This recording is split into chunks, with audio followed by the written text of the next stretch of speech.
My guest today is Bill Bing. During his career in Los Angeles, he's played with everybody. He was a member of the LA Chamber Orchestra and LA Opera. He subbed with the LA Philharmonic, Pacific Symphony, and Long Beach Symphony. He played with the American Ballet, Joffrey Ballet, Harlem Ballet, and did studio work. At the Hollywood Bowl, Bill played with everyone from Henry Mancini to John Williams. He also taught at Cal State Fullerton, Cal State Northridge, Cal State LA, Biola, and was director of bands at Caltech for over 40 years. Bill is the author of The Bing Book and Fundamentals for Brass Volume 1. And today we have a special announcement in regards to Bill's second book, Fundamentals for Brass. Bill, thanks so much for taking the time to talk with me today. It's great to see you. Thank you, Dusty. It's great to see you too. I'm thinking about doing this with virtual reality. What do you think? I don't know. Is that a good look? I think this is great. Yes. That's good. We run the cutting edge. Wait, is this the announcement? This is the cutting edge part of the announcement. Okay. Everything is, but actually virtual reality, you don't need virtual reality glasses to actually experience virtual reality. You can just like look around and that, isn't that virtual reality?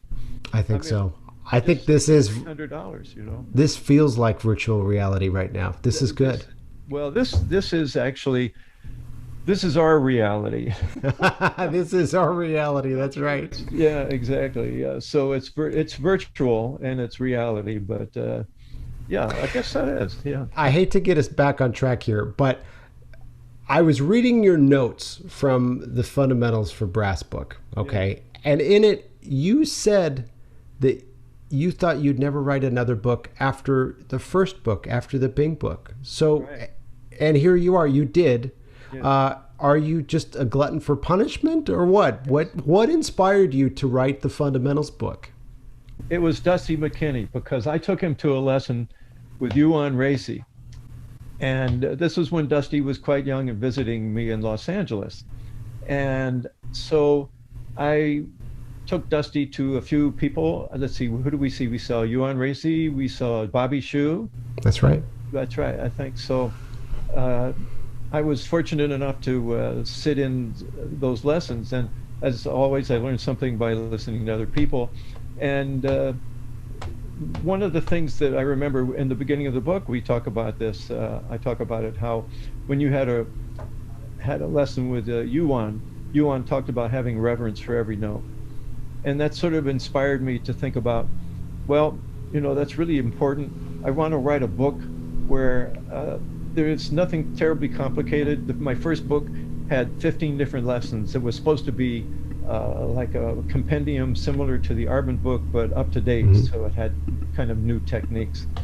But in this book of fundamentals, I wanted to keep it really basic. It's fundamentals for brass. And so I wasn't going to write another book, but also, I was deeply steeped in the stamp tradition because I had studied with Jimmy Stamp. And I tell you the truth, I got bored. You can only do the same thing for so many days in a row before you think, I wonder what else is out there.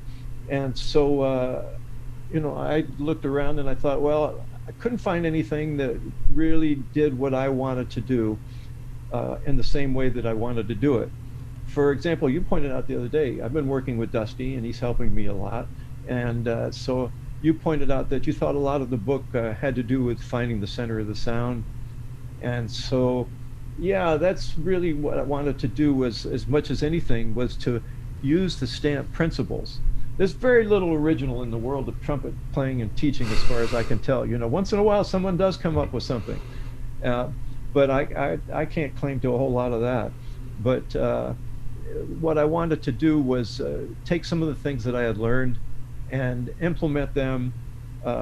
For example, one of the things that I wanted to do was use some of the lip bends that I had gotten from Clifford Lillian when I studied at the University of Michigan. Because I'm pretty sure that's where I got the lip bends. And lip bends are, I love just talking about vibrato, lip bends, and things like that, because vibrato is actually a mini lip bend when you think about it. So if you're having issues finding the center of the sound and you're playing something, what better way than to use a vibrato, which is actually like a, I'm going to play a little bit because I can't keep the trumpet out of my hands and I can't keep it away from my lips. Good. So if you're going to play a little bit, and for example, now I have tremors. I'm older, I've got certain medical issues that come up, but I still can't put it down. So, part of playing the trumpet is figuring out how to overcome difficulties. That's part of what I've always loved about playing about the trumpet, is how to figure out, it's the mystery of overcoming these difficulties.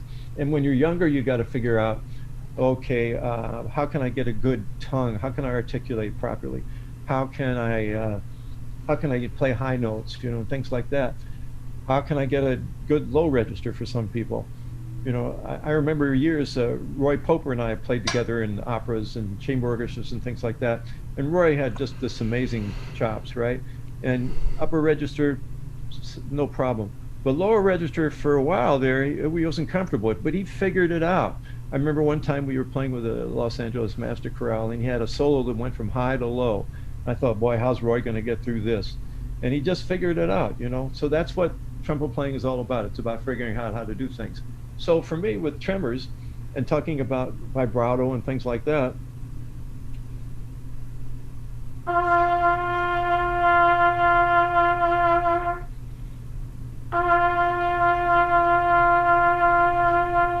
so if I put a little vibrato on there, it helps to get rid of the tremors. And maybe that would be helpful for somebody in a situation where they get nervous.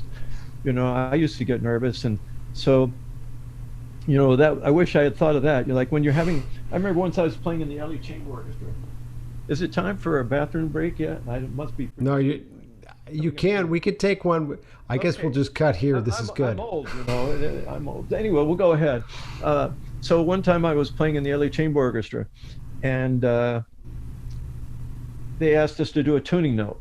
And I'm sitting next to one of the gods of the trumpet, David Washburn, and once in a while I would get these nerves that would kick in.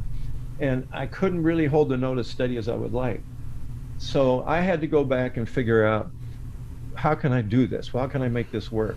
And eventually, either it works or it doesn't work. And if you can't figure it out, then you better figure out a workaround. Because that's something you have to be able to do. You have to be able to play a tuning note and hold it steady.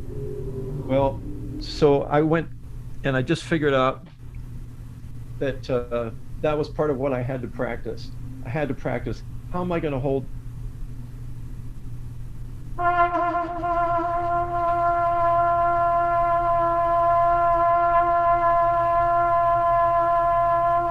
There's a little tremor now that's hard for me to get rid of, but eventually I figured out how to hold a long tone. So it's just another example of, what's wrong with your playing and how do you go fix it.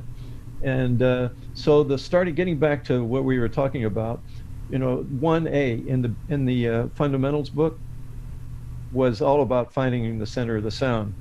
And Clifford Lilly at the University of Michigan.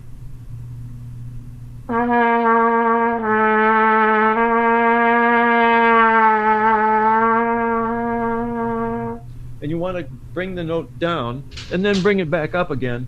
So when you bring it back up to that place where the sound is the best and the air goes through the easiest and the intonation is good, there's the center of the sound. And if you can play in the center of the sound and all the different registers, then bam, it's a home run. You can't go wrong.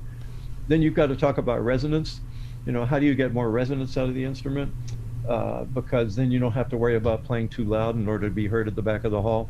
Those are all the kinds of fun things that I wanted to include in the book. So it's fundamentals for brass. It starts off with the lip bends, and then it has different exercises involving lip bends, and they're very much stamp oriented. The next one goes.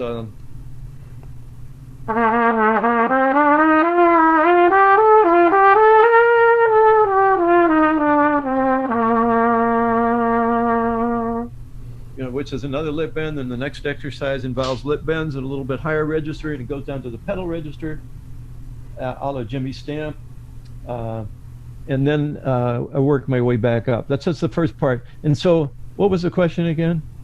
You're doing great. You're telling us about what's the point of this book? Why did you write this book? Well, already we know that what you've shown us is it's important to have a centered sound. It's important to have resonance and play with resonance. It's important to work on solving your problems. And it sounds like this book addresses those things, and it addresses it's sort of your path and shows how you went about solving some of those problems for yourself and for your students. Right. Yeah, thank you. You can put it more succinctly than I can. I love that. So that's the first part of the book, is doing the lip bends, working your way into the low register. And again, they're based a lot on Jimmy Stamp and Clifford Lilia. And then the second part of the book involves, let's see, what is the second part? That B, 1C, that involves the lip bends. Then we go to the long tones. And I wrote the long tones because everybody always says long tones, don't forget long tones. Tommy Dorsey, man, Tommy Dorsey used to do an hour long tones every day, you know, so all the great, and I wasn't doing too many long tones. You know, I found. Why didn't you do long tones? It's boring, man. You know, I mean, like Cat Anderson in his book, where does he say? 20 minutes on a G, second line G. That's right. I mean, you know, if I can do anything for 20 minutes, you know, I might have gotten better grades in school, you know, but that's another story. 20 minutes. So I decided, you know, long tones. I got to do long tones. And the other thing was breath attacks. You know, you talk to different people about breath attacks and tongue attacks and things like that. Malcolm has some great stories about Jimmy Stamp helping him with breath attacks and things like that. So I decided to write some long tones, you know, as stupid as it is. It's nice to see it on a piece of paper. And I don't know if I could have found long tones anywhere. People still have better things to do than to write long tones. But that goes back to being able to control your sound. I took a lesson with Timothy Dorkschutzer one time. And so I'm in there and I'm playing, and he says, don't use so much vibrato. And I'm thinking, who's this guy to talk? You know, this guy is the master of vibrato, among other things, you know. And so I got to thinking about it, and he was right. I was using too much vibrato. I really couldn't control the vibrato the way I wanted to. So I realized that the trumpet was controlling me. I wasn't controlling the trumpet. And that's a horrible feeling. I think that's why people get nervous so often, is because they think, God, geez, I can't control this thing, you know. So much of being able to get rid of nerves and being able to play better is just being able to play with a straight sound.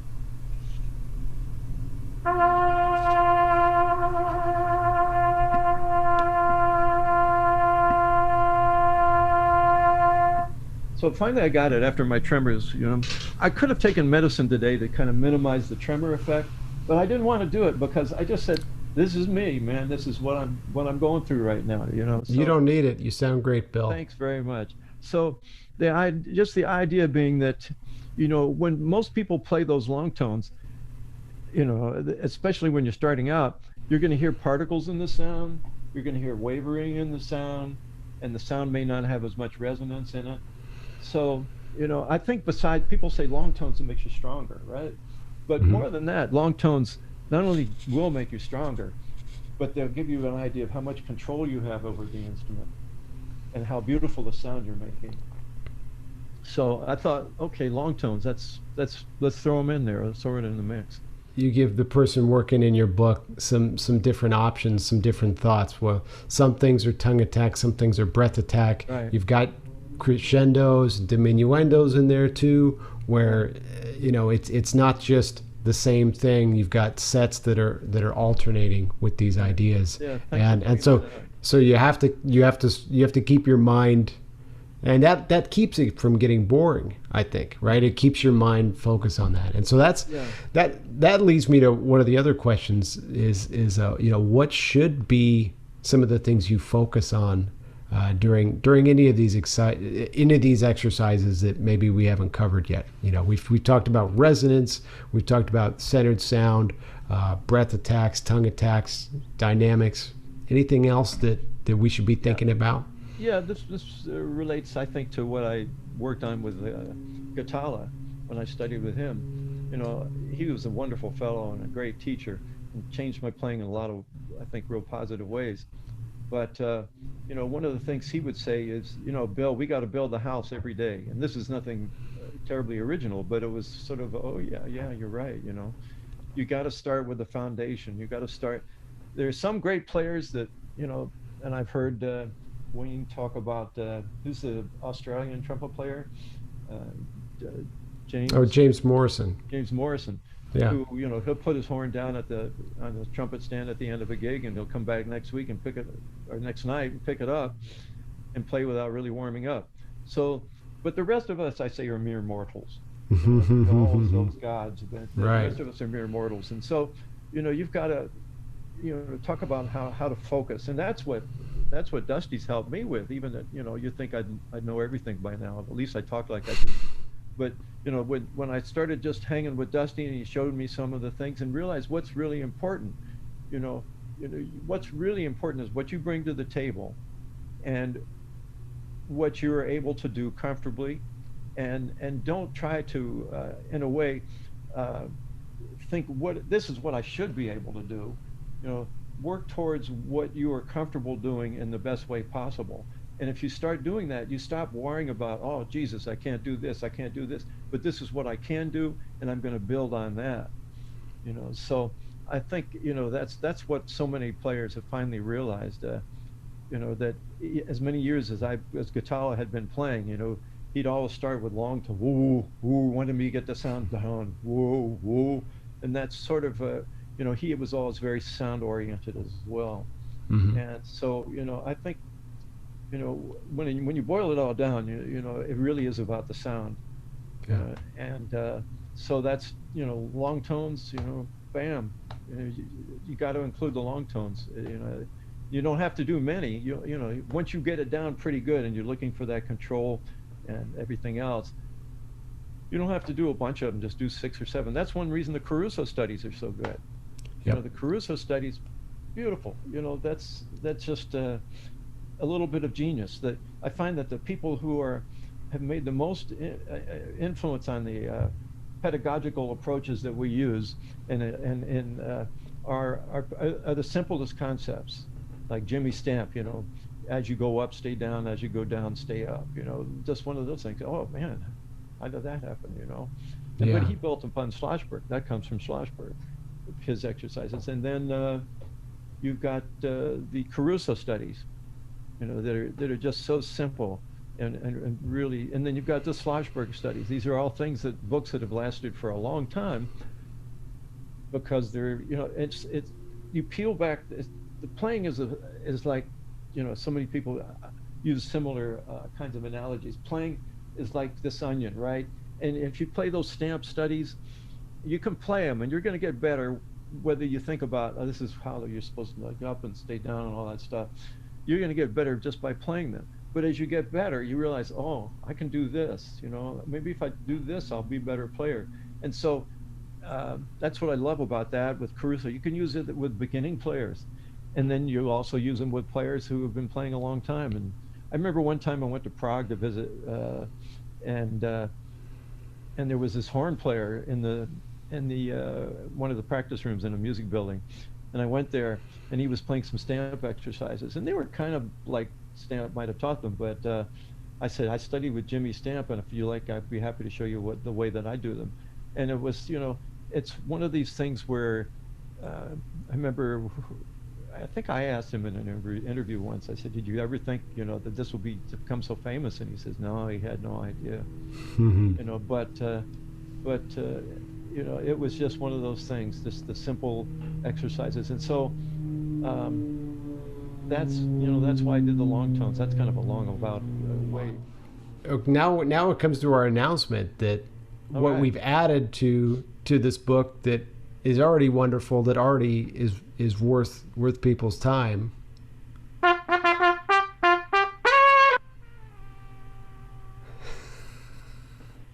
And what is that announcement, Bill? This announcement is, ladies and gentlemen, you no longer have to play the Bing Fundamentals book without accompaniment, because I have commissioned Dusty McKinney to write accompaniments for the book.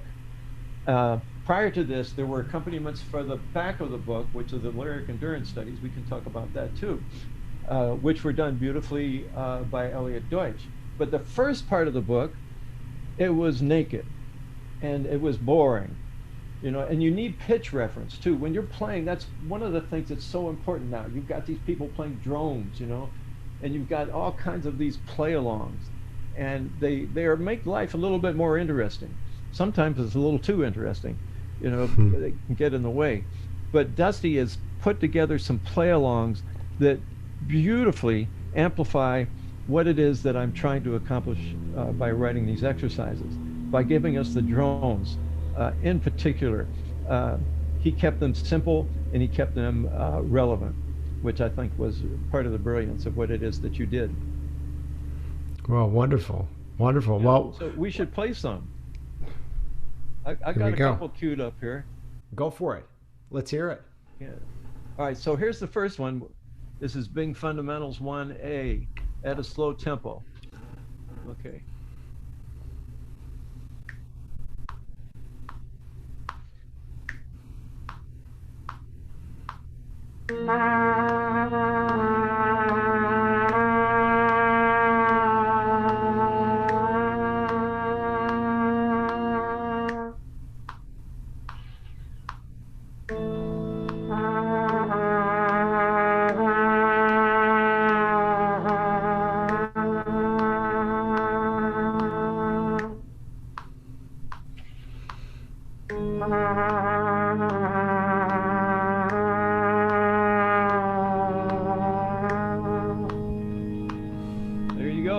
Well, there's something very important that we should probably talk about with playing along with these practice tracks, and you and I have a lot of experience playing second trumpet, and how important is it as a second trumpet player to work on blending and matching your sound playing with someone else? I mean, that's really the name of the game, isn't it?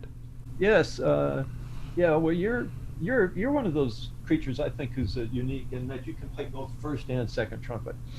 I mean, you have, there are a lot of people who can play second trumpet, a lot of people who can play first trumpet. But I know Dusty's playing really well, and he convinced me that he was a solo artist and a first trumpet player when I had this little group, and I was conducting a session for my group at Capitol Records, and Dusty had to play a solo, and that's sort of the come to the Jesus moment right there, your Capitol Records, and you got to play a solo, and he just nailed it. It was right there every time. So you kind of, and for a while I was doing that too. I was doing first and second trumpet playing. I played first with the Long Beach Symphony in 1812 Overture. I remember that because I nearly passed out. So there were times when in Michigan and at SC I played first trumpet in the orchestra. I played first trumpet in the jazz bands.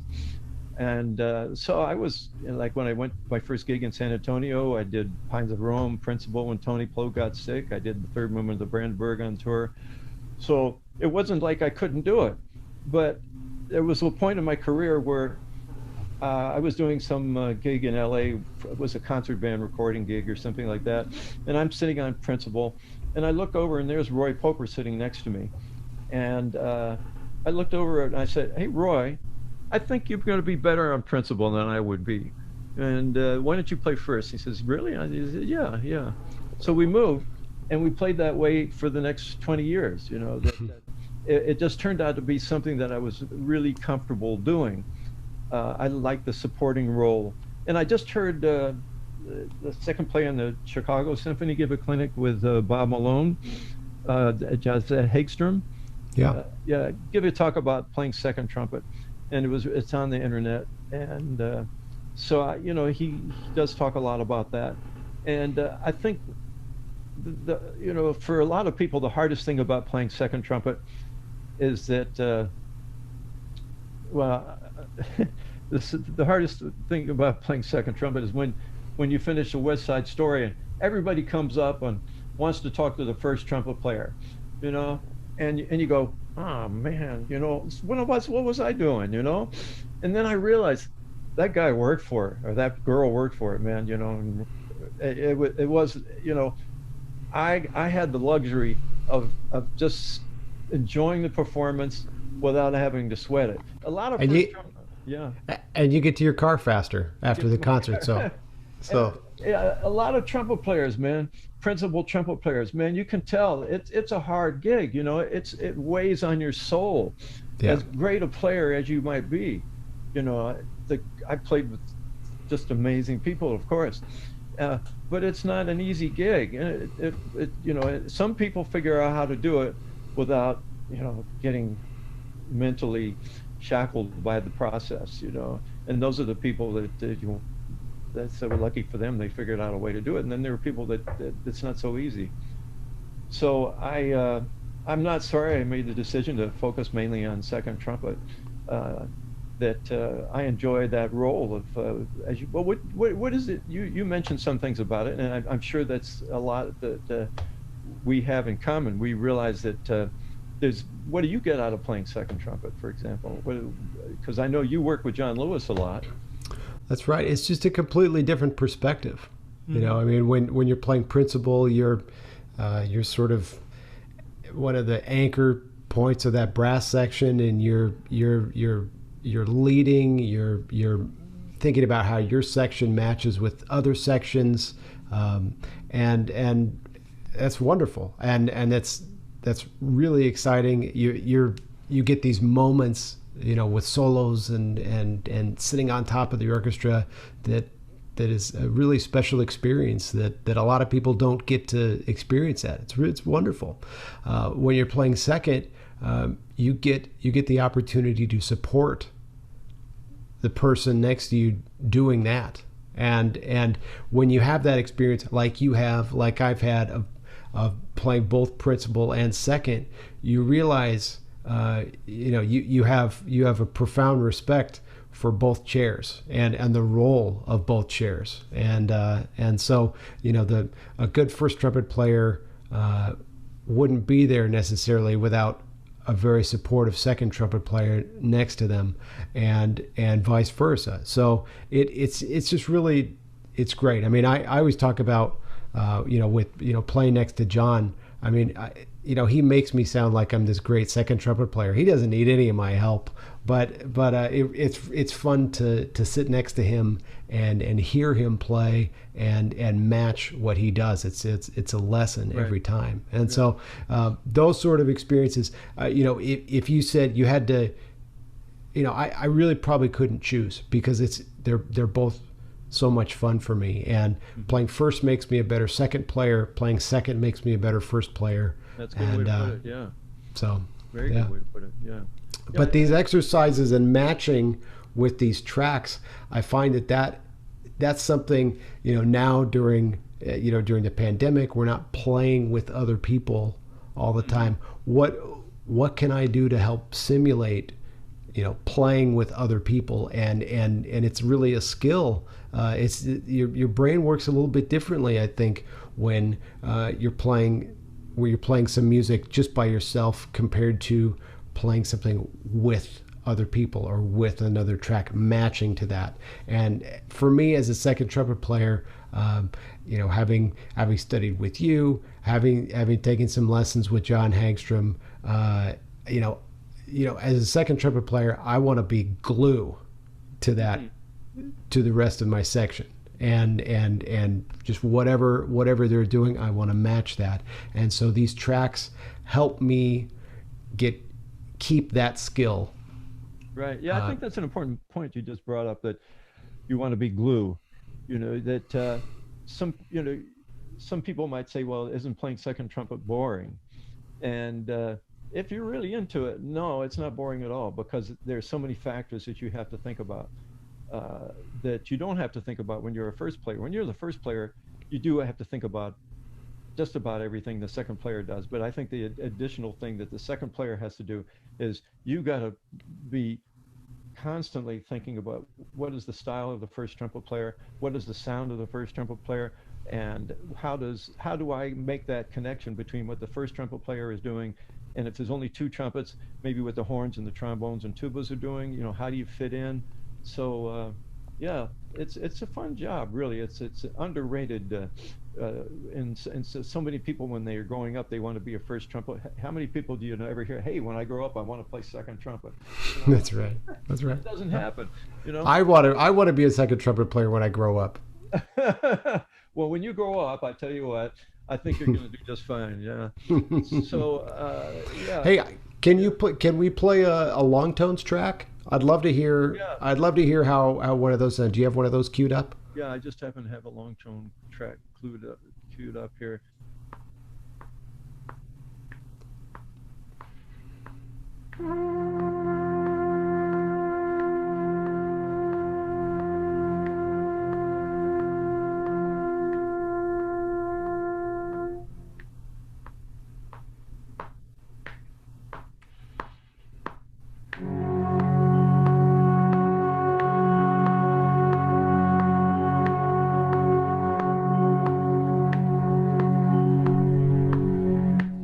Yeah, Good. nice, huh? Yeah. And the beauty of that track really is the simplicity. Dusty came up with some incredible, brilliant, all different kinds of versions. So I had lots to choose from, which is great. But I just like this one because it's simple. The other thing I want to point out is, like, those were two pretty good long tones. They were steady, and so what I figured out finally that's better, especially with these tremors, is that if I puff my cheeks out when I play the long tones in the middle and low register, I can get a more steady sound. And so that's just an example of saying, you don't ever puff your cheeks out, because that's bad for you. That's not going to get strength and things like that. But in this case, it turns out exactly what I needed to do. So it was another good example of what is the problem, and how do I solve it? Yeah. Absolutely. That's great, Bill. I gotta just ask here. The title of your second book is Fundamentals Volume 1. Yes. And I've been waiting for Volume 2. So when can I expect that? The it's Have when you finish a gig and the leader says the check's in the mail. It's a work in progress. Part of the reason I didn't, like, I still feel like if you go to the Bing book, the original Bing book, which is on my website, it's free of charge. And so, and there are some things in that book that I think are as good as you'll find anywhere. For example, the double tonguing and triple tonguing exercises in my book starts easy and gets hard. Those are really great. One of the other things in the book that I think, let's see, there was something else in the book that I really liked and thought that it was deserving of standing on its own. But truth be told, the longer I procrastinated, the more people came out with books that were trying to, that were more than successful at the things that I might have done if I had come up with something myself. And that's why I haven't put any videos up in a while. I had Bill Bing's Trumpet Talk up there on YouTube, and the last I checked, there's over 1,000 people that have followed it, and over 250,000 hits, and so I think that speaks not necessarily to the quality, but it could. Since then, there are God knows how many people up there that have done things that make what I do, any kind of thoughts about doing something in the future, really not so important, because it's already being done in so many ways. Well, now let me just stop you there for a second, Bill, because just because other people are putting out great content and everything, that doesn't mean you shouldn't stop, because there's only one Bill Bing, and some might say the world can only handle one Bill Bing, and they might be right about that. I think my wife has mentioned that. Yeah. No, but seriously, your perspective is your own, and your experience is your own, and it is excellent. You've had an amazing career. You still you're still teaching. You're still, every time I see you there's something new. There's a new book you're talking about. There's something new that you're studying, that you're working on, and I think that's probably one of the reasons why you and I both love the trumpet so much, is because you're just never going to learn it all. There's always a different way, and so your perspective and the fact that you are still doing all these things, keep doing your trumpet talks. Keep getting out there and talking, because that's your experience. People, if you've got that many people watching your videos, that means that, they're enjoying it. So keep it up. Keep doing it. Let me say this. You're wise beyond your years, actually. Because, one of the other things I used to think about, I wish I could play like Doc. Wish I could play like Andre. I wish I could play like Clifford Brown. All these people, Al Hurt, Rafael Mendez, And I said, and then I realized I wouldn't trade places with them. As great players as they are, I wouldn't want to play like them, because, as you point out, when I play something, I bring something to the table that's unique. That's I want right. to incorporate what they're doing into my playing, but I don't want to trade places. Besides, my wife is a great cook, and I'd be a fool to go anywhere else at this point. So, I think what you said is very wise, and thanks for bringing that up. The Bing book can be found on your website. Right. That's a free download. Fundamentals for Brass, you can find that on Carl Fisher's website, and we will link to that. And the practice tracks that will be coming very soon will be available on my site and observantmusician.com, as well as your site, williambing.com. Yeah, I'll put those up eventually. I'm pretty slow to get around to anything these days. Yeah. The main thing is these are being put out by Bill for free to everyone. So for those of you that already have the Fundamentals book, this is a great time to revisit that and check these tracks out with it. If you don't have Bill's book, either of them, I strongly encourage you to check them out. They're wonderful. Fundamentals has been on my stand for a very, very long time. It's been used in my teaching. I really can't recommend it enough. It's great. It's great if you're feeling good. It's great if you're not feeling good, because at the end of playing through these exercises, you feel better, right? And so with the addition of these practice tracks, it's going to be even better, because you're being held accountable for pitch and rhythm, which I think we both agree on is very important. So thank you so much for listening. Yeah. Bill, thank you so much for being here. Bill, you're great, man. Thank you so much. We're good.